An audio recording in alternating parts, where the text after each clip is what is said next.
Hey everyone, we're back for episode 3 on the Yoni Shimon show. Today we've got a great episode specifically talking about Yoni's investment strategy and the evolution over the years into investment in monopolies. Now, this is kind of the way that very intelligent investors in the space think about allocating capital, and it's really a continuation of our last episode, investing into imbalanced memes. So during this episode, we'll be talking about three main categories: the evolution of an investment thesis, strategic decision making, and where you should be looking. And now this is kind of talking about very established versus unestablished categories in the Web3 and larger asset environment. So again, we'll be starting with the evolution of an investment philosophy. Yoni, could you kind of just break down? I know you've been in this space for about 10 years now, which puts you as a considerable veteran. How has your philosophy evolved, and kind of what specific lessons have you learned when investing into monopolies? Could you kind of just give us like a brief overview of where you invested and kind of talk how you've grown over the last decade? Yeah, for sure. Only in the last year or so, I was able to articulate in words, like the way I'm looking, like my philosophy. Because I was looking for these things that now called I called imbalanced memes, but I didn't call them imbalanced memes. I just called them the next thing. I always wanted to know what is the next thing, because the next thing and the unknown always get more premium relative to a known thing. But I didn't know how exactly to articulate it. And so the first step in articulating it was to come up with this idea of imbalanced memes, where you have a new category, but this category is not proven yet. The product is not proven yet, and so because it's not proven yet, there is still emerging competition, between the businesses that are trying to take over the category. And this is, to be honest, is very risky stage.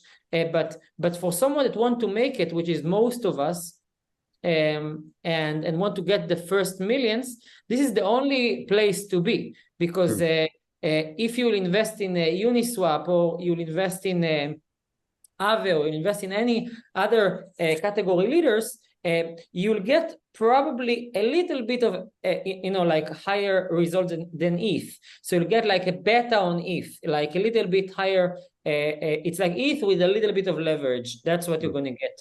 But if you want to go from $100,000 to $1 million, like it's impossible to do it with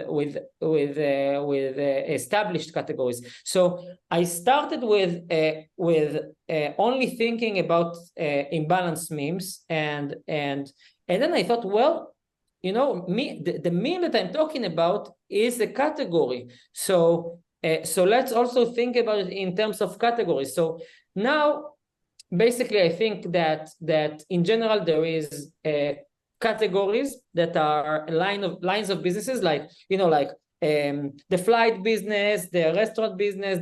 So in crypto there is a lot of types of businesses that once they become proven, they become an established category. So for example, DeFi is proven, store of value is proven, smart contract platforms is proven, all of the small things on top of DeFi are proven, like stable coins, bribing protocols, a lot of those sub categories, NFT marketplaces, NFT collections, all that is proven, but there is a lot of categories that are not proven, that is imbalanced. So why they are imbalanced? Because they are not proven, and still investors are looking to invest, but there is not enough things to invest into. So non-proven categories right now, or imbalanced memes, if you want, is AI, FHE, DePIN, decentralized physical infrastructure, one would say maybe even DAOs, depend, DAOs is kind of in the middle, but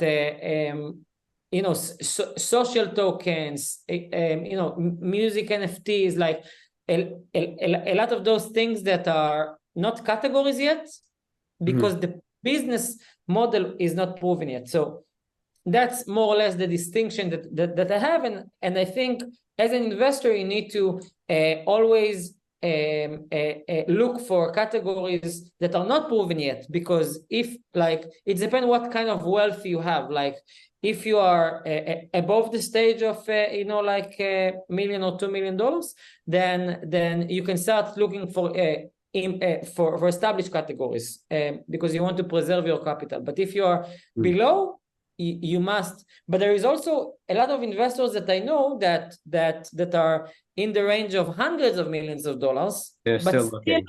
But still are looking on Imbalanced Memes, because because that's their business. Like either make me 5x to their investors, or go home.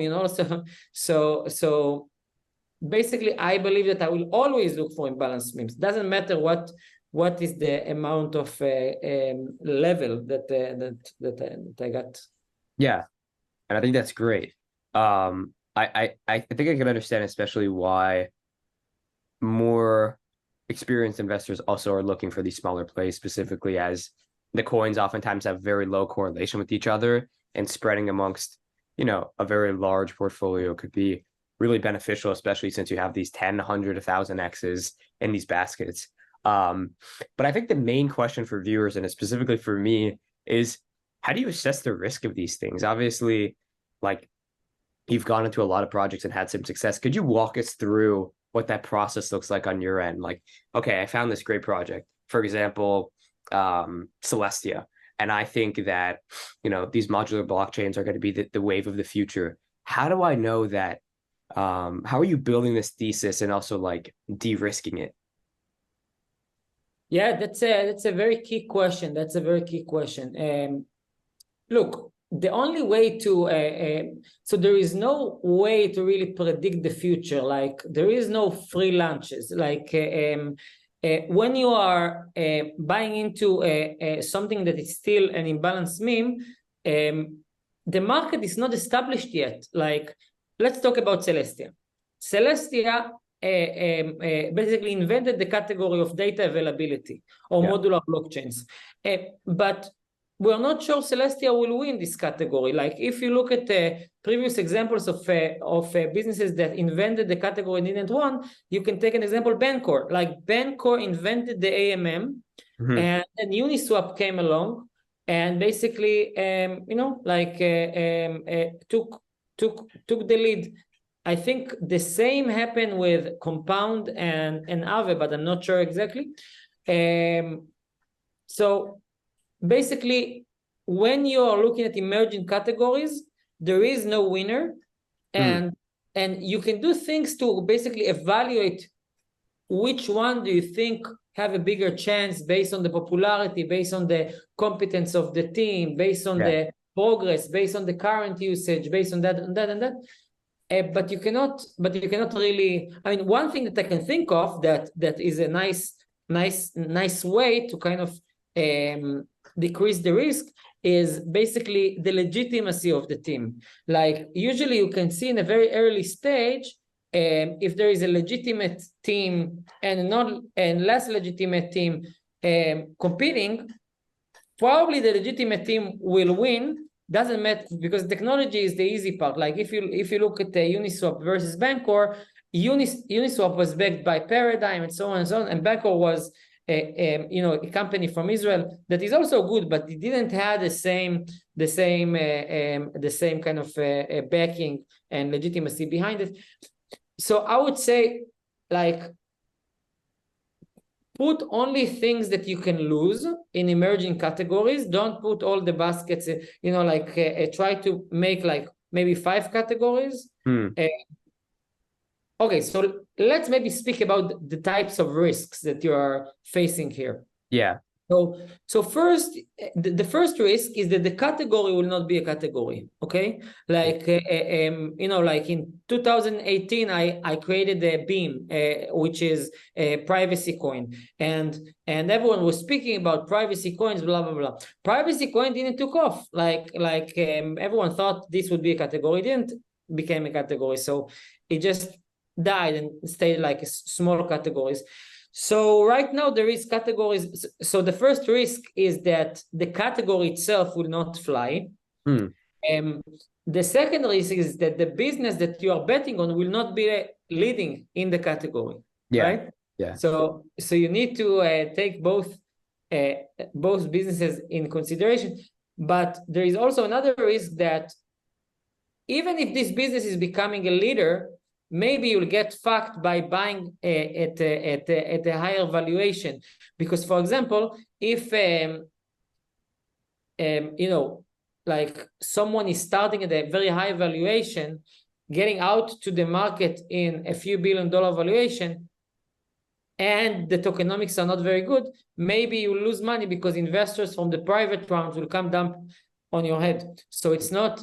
So you need to take all of those things into consideration to research the circulating supply, who can dump, when, and to research the category if you think it's really business. If it's really needed, if it's not, like if it's just fluffy category, like for example, music NFT and privacy coins are not really solving a problems for crypto people. So it's very, I mean, it's kind of hard to, you know what, I don't want to say they are not solving problems, but the need of that category is maybe less. So if you want to decrease risk, you need to first diversify. So you'll be prepared to lose the money because it's, like you are eventually taking a risk, one of those risks. So you need to be aware of those risks. And besides diversifying, think who have the legitimacy, the most legitimate team, like if the category can really become a business, and yeah, so yeah, I guess it's kind of complex, but that's what like I can think about risk here. Yeah, I think it's very parallel. It parallels like traditional finance where you have like idiosyncratic and systematic risk, and you're trying to you can assume that investors are going to diversify away from the idiosyncratic risk. But what's weird about crypto, and has always been, kind of an intriguing factor to me, is there's not a lot of availability there's no 10Ks. You can't see what's going on. You're basically putting these big bets on these teams. And what I found in the past, and maybe you can kind of harp on this in the next answer, would be the projects that really stand out. They have a great product, right? Like Uniswap, but they always have one like key. For example, like Uniswap has a great SDK. Like their software is amazing. And to build on top of it, like that's what they focused on. Even though they're an AMM, whatever, they have the ability to be the Stripe of DeFi with great software development. So I was kind of wondering how you can look beyond, basic financials of a project, or what other indicators are you looking for? Is it more just like a touch and feel, get to know the team, see what's going on, or like, how are you getting this information? Because for me, it's very hard. And I'm looking at projects and people are like, oh, this is great. But at the same time, I'm like, okay, but I don't see any intrinsic value. Like, what am I really looking at? Right. So yeah, that's a good question. But you need to think about the important things and prioritize, like putting more weight on the important things, less weight on the less important things. So most important thing is the category, right? Like most important thing is the category, because like investors think in memes, like they think like, because what you care about is that other investors will buy this coin after you. Like eventually, in simple terms, a coin goes up if another investor will buy it after you buy it. Yep. That's it. That's what you want. So in the basic level, like you want other investors to buy this coin after you buy it. So first, thinking about the category is like a lot, because if you believe this category will be more popular in the future, then this is a lot. This is like 70% of what I am evaluating, because if money will go into this category, all the category will go up, and it doesn't really I mean, maybe it matters, but it's marginally matters, like what if this company performs that revenue, that okay. So I'm not saying that products and it's not important. Super important, but I think the category first is what you need to think about. So first, like, think about the category, think about like what's the time of the category, what's excitement around the category, see if other investors are excited about the category. You can look at the investors blog post, and in their blogs you can see what categories they are talking about. Like in every investor VC blog, you can go to their blog and basically see what are the coverage that they are doing. Usually investors are doing category coverage. So based on that, like, you can see what they're talking about. That will be hype in 6 months. So if you go to Multicoin website, you can see right now they're talking about Dipin. Dipin they spoke about like 6 months ago, and now they're talking about FHE. Like 6 months later, really Dipin starting to bubble, and FHE will maybe start to bubble in like 8 months. So how you evaluate the category? You look on the website of the best VCs, you look what categories are they talking about, and then okay, now after you are bullish on the category, you look on the companies. Like, okay, so what information to look for, what information is important? So first, look at the competence of the team, like the people that are driving it. What are they? Ivy League university, or they did something before? Like if they so either or, like most of the good companies in crypto either worked at the big companies in a very high role, or went to university in a very, very good university, but most likely went to a company and did very hard technical thing. Like Uniswap founder worked at I don't remember, like he built missiles or something crazy, and then Anatoly from Solana build like networking systems in Vodafone. So they did such hard work that is very related to what they are doing now. So this is a very good indicator for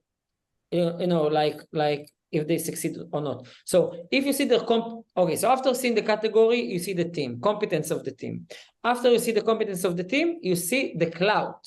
Cloud is super important, because people are not thinking by themselves.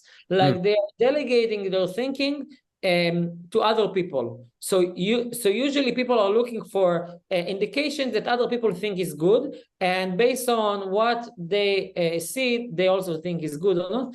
So look if this team have some clout backing them. For example, VCs or partnerships, or I would say VCs or partnerships are the main ones. Okay, so if the team is good, the category is good, and there is good VCs that is backing them, you now need to look at the product and the tokens. It's two different things. With the tokens, you need to see that you're not going to get rugged, okay? Like you want to see what is the distribution of the token. If the token is distributed well, which is very hard to do, then it's amazing thing. That's why we like Space Mesh so much, because the way Space Mesh is distributing its own coins is through this new proof of work system. I'm a big believer in this approach for distributing tokens. Like this is a topic for another episode. Like what is ways to distribute tokens? Like this is one of the biggest value indicators for networks, because if you're distributing the token well, then it's fair. If it's fair, then people like it. If it's rigged, people don't like it. Very simple. So in the beginning, a category. After category, a team, clout, and then token, distribution of the token, and the last part is product. So so when you look at the product, you want to see that there is a product, right? Like you want to see that there is a product, and you want to see that the product is useful. Like you are using the product and you think to yourself, is it useful to me or not? Like if you are not finding it useful, unless it's aimed for a specific audience, but the best products in crypto are useful for all crypto people. Like Uniswap is useful from day one. Like even like Friendstack, that is only useful for influencers. But even if you are a trader, you want to buy an influencer, it's useful for you. OpenSea, Blur, like Ethereum to launch tokens, Ethereum to make transfers. So a lot of all crypto products are useful for you and me. So you want to see that it's useful for you. And that's it, I think. But really 80% of what I'm thinking about is the category, because eventually it's very simple. You want other investors to put money into this thing after you put money to this thing. Like, so if you think it will be a bigger category, it's great. I can also speak about category leaders, because category leaders in bear markets can also be massive investments. Yeah, and I want to talk about both subcategories and how you differentiate your strategy during different market cycles. So maybe you could start with that. So are you agnostic to how the market is doing? I mean, or how does your strategy differ when you're entering like a bear market, or last year versus where we are now? Yeah, that's a very good question. So the question, if the risk pays you enough, like I'm always asking, if taking this risk, if I can take the same results without this risk. Sure. Like it's a risk, you never like risk. Like you only like risk because you get the rewards for this risk. But so in bear markets, there is a lot of opportunities that are with less risk. Like so the way I'm thinking about it is that in bull markets, you are only looking for emerging categories. In bear markets, you can look for category leaders and still make 10x. Like let's say 10x is what you want to make, right? So right now there is a lot of opportunities that are amazing products, really amazing products exist for many years and can do 10x because they were already there in the previous cycle. So you can think about SNX is a product that exists for more than 5 years, have amazing traction. And it's a category leader in derivatives, and only worth like sub $1 billion. And you look DYDX is like 3x than this value. And we're still in the bear market. If you look turn the bull market, this can easily be a $5 billion thing. Same thing with Blur. And OpenSea is probably not going to launch a token. If OpenSea is going to launch a token, it would be a surprise. But Blur is category leader in NFT trading, and I believe that sub $1 billion is probably a good thing. Other examples: Solana monolithic blockchains. Matic is the blockchain of India. like games that are very good games. So it could be Illuvium or Prime, and you have the same.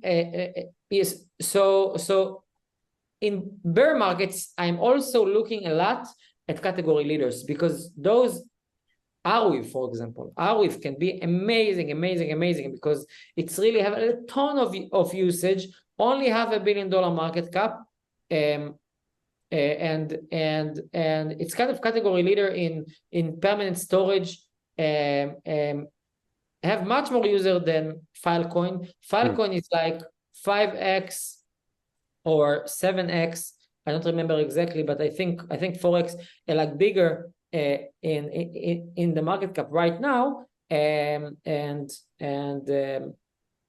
I think Arif could be also a good bet if you plan to keep it for for enough time, for at least I think another question, I specifically have, and hopefully it's representative of the viewers, is when do you divest? Like, when do you take the money out? There's obviously like a question that a lot of people, investors, face as well. There are obvious indicators in the market, but people in crypto specifically, where there's so much momentum, have trouble knowing, okay, this token has peaked. Let's remove the capital. Are you coming in with preset rules? Like, that's like what I like to do, but it's very difficult to see, am I going to go with a 3x versus a 4x? You can obviously do like a DCF, but not all tokens, again, have a lot of financials or information where you could determine like what's the valuation going to be in 6 months. So could you kind of walk me through what your thought process is, or are you taking out slowly, like half, or how does it work? So this question is one of the hardest questions for investors in general, not only in crypto, in general. To sell is much harder a decision to make than to buy. And even there is a book called Quit that only talks about where to sell, when to sell. But really the key to things is, one, it's personal. One is personal based on what you want to achieve, what you want to get, how much risk and how much reward you want to get. And the second is to decide these things before. So I would say you need to sit with yourself and to tell to yourself and to ask yourself, what is enough? What is enough for me? And also to look at the specific token and to say, like, let's take an example. Right now, investing in SNX. SNX is right now like 90% of the previous highs. And so you can say yourself, okay, I believe there will be a bull market. If I believe there is a bull market, I believe it will come back to the previous highs. And I want to be cautious, so I want to get out at 7x, let's say. So it's really dependent on what you define to yourself. But really the approach that I'm taking is that I want to have optionality, because you never know what's the upside of something. With Ethereum and with other tokens, I sold everything, and it was a bad decision. Why it was a bad decision? Because the upside was not expected, was another 50x upside, and I didn't, and no one can expect these things. So I think what I would do is to basically decide that you want to take that profits or that profits, and to keep at least always 30% after you got the money out, obviously, like 30% in, and let it ride basically forever, or define that as well, or define like I want 100x, I want 1,000x. So that's what I would do. Like, think with myself, what is my risk tolerance, and then like predefine it. Let's say I buy SNX now. I want to take out the principal after it's 3x, and then maybe I want another 2x if it's going 10x, but the rest I'm keeping. Like, this is just a theoretical example. So it's very important to sit with yourself, define prices that you sell, how much you sell at these prices, because if you're not doing it, then in the moment you get emotional and you will never do it, and then you get fucked by either by the downside or the upside. Either you sold, you got greedy, you took out, or you got greedy, you didn't sold, and then it's going back down maybe. So it's important to decide with yourself before, write it down, when you're going to sell, how much you're going to sell, and from what level you're going to forget about it or keep it. So yeah, that's what I would say. But it's hard. It's super hard, like to everyone. Yeah. Okay. Yeah, I think it's extremely hard, like you're alluding to. Could you now talk kind of a little bit? I know we've been speaking about monopolies quite a bit, but could you talk when you think beta plays are good? So, for example, we have the ETF coming out, like the Ethereum ETF. You know, I know there's a lot of people looking for beta plays in LSD projects. When do you think investing in those vehicles is more or as effective? And like, when do you personally choose to go for a beta play rather than, you know, let's just put this into a monopoly and hope for the best kind of situation? Yeah, beta play is basically something that you think is correlated with something else, and then this something else already took off, and you are 100% sure that you want to bet, but it's already gone, and you want to. So there is a lot of types of beta plays. Like, one is to invest in an ecosystem leader inside of. So let's say Solana is a category leader, and then you know, the best app on Solana didn't went up as Solana, so you are investing in this app. Another beta play could be similar categories, like very very nearby rivals. Like if Solana went up, you know, Matic maybe will follow, right? Like so I think investing in beta plays is when, like, the thing that went up already went up, and but you're really confident about this category, and then it's better to bet on something that you are very confident on. Like, it's very easy to lose money in this kind of plays if the play that you are looking at is shit. For example, if you are looking at a Rollbit as a category leader in gambling, and then you see maybe another small competitor like Winner, maybe it will not play out. You know, like you think that only if that is a gambling protocol, that is a gambling protocol, it will necessarily go up. Not necessarily, because category leaders tend to get a lot of the share of the market share, like sometimes like 90-95%. So maybe it will not happen. So you want to make sure that the beta play that you're doing is also established business, and not just a shitty business. That's very important to consider. Yeah, and I think that, like, the beta plays specifically need to stand on their own legs. Like, they have to have weight on their own. For example, like Lido. I mean, it's really solving a problem here. We're not just doing another version of an L1 with proof of stake and smart contracts. It's a completely different paradigm shift, and these beta plays are really just like smaller monopolies, like the exact same messaging that you were talking about. Right, exactly. Lido is a beta play on Ethereum, right?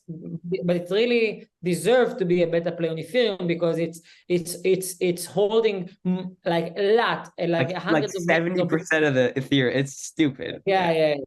So that's a good beta play for sure. Flido didn't went up. But if you are betting on a fucking like new LSD that was invented like 2 months ago, you can definitely lose money because it's not a better play. Like the better play needs to be a mini monopoly, like you're saying. Yeah. Okay, this was fantastic. I just want to recap all the things that you talked about. I have it written down because obviously if I take these notes for myself, these are awesome. So first we kind of have this procedure in which there's investment decisions. You're looking at categories, teams, clout, tokens, and then finally projects or products. But the first thing, which is really important for everyone listening, is that categories is everything. This is what's going to determine the profitability of the project long term. And then we also spoke about how you should pull your investment strings in a bear versus a bull market and the actual ability for really great projects to emerge during the bear market and then could be huge multipliers when that converts to a bull. And then again, there's obviously the investment dilemma where we're looking at should you divest away and when that should take place. I think that's an ongoing topic that obviously deserves an episode of its own, but I really appreciate your insight on kind of predefining rules and then taking action from there. But yeah, that covers the episode for it's a pleasure talking to you, Yoni, and we'll be back next week. Thank you for listening, guys. Thank you, Elise.